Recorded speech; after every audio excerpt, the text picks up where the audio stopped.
গাজীপুরের শ্রীপুর উপজেলার মাওনা ইউনিয়নের এক গ্রামীণ বাড়িতে প্রতিদিন ভিড় জমে শত শত মানুষের। কেউ আসে সাইকেলে, কেউ পায়ে হেঁটে, কারো মুখে ক্লান্তি, আবার কারো চোখে আশা। তাদের সবার গন্তব্য বর্মনপাড়ার এক ঘরোয়া চেম্বারে, যেখানে মাত্র ২০ টাকায় জন্ডিসের চিকিৎসা দিচ্ছেন এক বৃদ্ধ কবিরাজ শ্রী সুশীল চন্দ্র বর্মন। খাওয়া দাওয়া হয়। প্রায় ৫ দশক ধরে মাত্র ২০ টাকার বিনিময়ে জন্ডিসের চিকিৎসা দিয়ে যাচ্ছেন সুশীল বর্মন। তিনি কোনো মেডিকেল কলেজ থেকে প্রশিক্ষণ নেননি, তবুও স্থানীয়দের বিশ্বাস তার হাতেই আছে আশ্চর্য এক নিরাময় ক্ষমতা।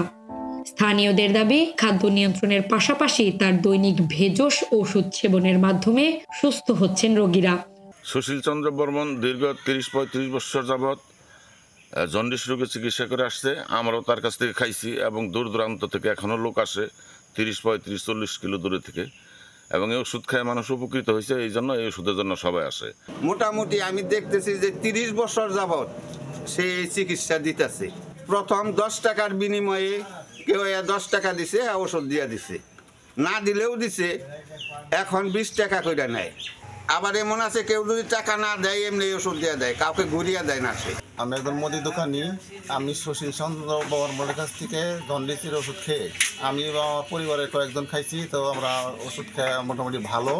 ছোট্ট থেকে দেখতেছি আমার জ্যাঠামশাই জন্ডিসের চিকিৎসা দিতেছে খুব অল্প মূল্যে আর কি। তার কাছে অনেক মানুষ চিকিৎসা নিয়ে অনেক ভালো হয়েছে। আমি ওনার সন্ধান পাই, আমার বড় বোন আসছিল, পরে আরও ২ বছর আগে আমার নিয়ে আপা ওনার কাছে আসছে। আসার পরে আমি ওষুধ নিলাম, নিয়ে খাইয়া দেখলাম, দেখার পরে দেখি না ভালো হওয়ার পরে যে আজকে আমি ২ বছর পরে যে আমার এক বন্ধু, তার বউ, অনেক রুগী আসে এখানে অল্প টাকায় চিকিৎসা হয়ে খরচ করে অনেক রুগী ভালো হারে নাই। এই সুশীলের ওষুধ খায়, জন্ডিসের ওষুধ খায় তারা এখান থেকে ভালো হয়ে গেছে। হাতে ধইরা সে বলতে পারে যে মনে করে কত পয়েন্ট আছে এই জন্ডিস। উনি যত রঙের মনে করে জন্ডিস আছে, জন্ডিস তো অনেক প্রকারের আছে। জন্ডিসটা মনে করে সে এভাবে ধরলেই বলতে পারে যে মনে কত পয়েন্ট আছে। ৭৫ বছর বয়সে সুশীল চন্দ্র বর্মন প্রতিদিন নিজ বাসায় রোগীদের সেবা দেন। কোনো বিজ্ঞাপন বা সাইনবোর্ড ছাড়াই প্রতিদিন ৩০ থেকে ৪০ জন রোগী ভিড় জমান তার দোরগোড়ায়। শুধুমাত্র গাছের ছাল দিয়ে ওষুধ তৈরি করেন। তার মতে এই ওষুধের কোনো পার্শ্ব প্রতিক্রিয়া নেই। ২০ বছর থেকে আমি পুরো আরম্ভ।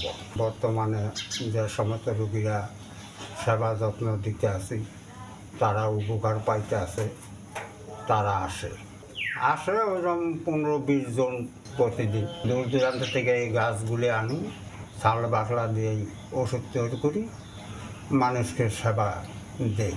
তারাই বলে যে উপকার হয়।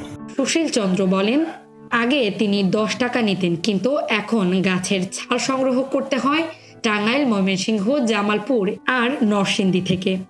খরচ বেড়ে যাওয়ায় চিকিৎসার মূল্য বাড়িয়েছেন ২০ টাকা। এক পোয়া না ৮ বা দুধ দিয়ে খাইতে হইব। মাছ, মাংস, ডিম, কাঁচা নারকেলের পানি, আনারস, পাটের শাক, তেঁতুলের টক, এগুলো সব বন্ধ রাখবা। সুশীল বর্মনের এই ভেষজ চিকিৎসা নিয়ে আধুনিক চিকিৎসা বিজ্ঞান কি বলছে, এ বিষয়ে আমরা কথা বলেছি উপজেলা স্বাস্থ্য ও পরিবার পরিকল্পনা কর্মকর্তার সাথে। জন্ডিসের যে ব্যাপারটা আছে যে গাছগাছরা দিয়ে চিকিৎসা করে সেটা ভালো ফল পাওয়া যায়, এটা সম্পূর্ণ একটা ভুয়া তথ্য এবং মেডিকেল সায়েন্সে এইটা সমর্থন করে না। এবং এই ক্ষেত্রে দেখা গেছে যে জন্ডিসের যে পেশেন্টগুলো আছে, যে এইচবিএসের যে পজিটিভ অথবা জন্ডিস যেগুলোই বলি না কেন আমরা, এটা জন্ডিস অটো রিজলিউশন হয়ে যায়, অর্থাৎ অটোমেটিক্যালি ভালো হয়ে যায়। যে জিনিসটা হয় যে অনেক সময় কবিরাজ অথবা গাছগাছরা দিয়ে যারা চিকিৎসা করে তাদের একটা ধারণা থাকে যে আমার এই ওষুধ খেয়ে ভালো হয়েছে, কিন্তু আসলে যেহেতু জন্ডিস ৯৫ ভাগই অটোমেটিক ভালো হয়ে যায়, এই জন্য ওই ওষুধগুলোর ক্ষেত্রে কোনো তেমন কোনো প্রভাব ফেলে না শরীরের উপর। বাট যারা ক্রনিক হ্যাপাটাইটিস অথবা অ্যাকুইড ভাইরাল হ্যাপাটাইটিস, তাহলে ওই ক্ষেত্রে দেখা যাবে যে এই গাছগাছরাগুলো খেলে ক্রনিক লিভার ফেলিওর যেটা অথবা লিভার সিরোসিস থেকে সেটা টার্ন করতে পারে, এবং এই ক্ষেত্রে পরবর্তীতে এমন একটা সিচুয়েশনে পৌঁছবে যে আর চিকিৎসা দিলেও আর লিভারের যে ক্ষতি হয়েছে সেটা রিকভার করা যাবে না।